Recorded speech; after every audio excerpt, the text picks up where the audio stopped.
Vážené dámy, vážení páni, na úvod slávnostného zasadnutia Vedeckej rady Paneurópskej vysokej školy, rozšíreného o vedecké rady fakult, prosím o štátnu hymnu Slovenskej republiky, ktorú zaspieva študent fakulty masmédií Juraj Vodila.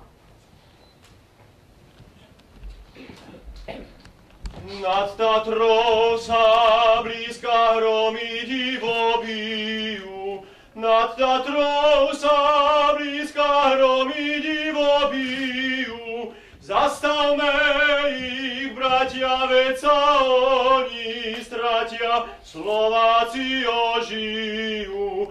Zastavme ich, bratia, veď sa oni stratia, Slováci ožijú. To Slovensko naše posiaľ tvrdo spálo, to Slovensko naše posiaľ tvrdo spálo, ale blesky hromu vzbudzujú ho k tomu, aby sa prebral.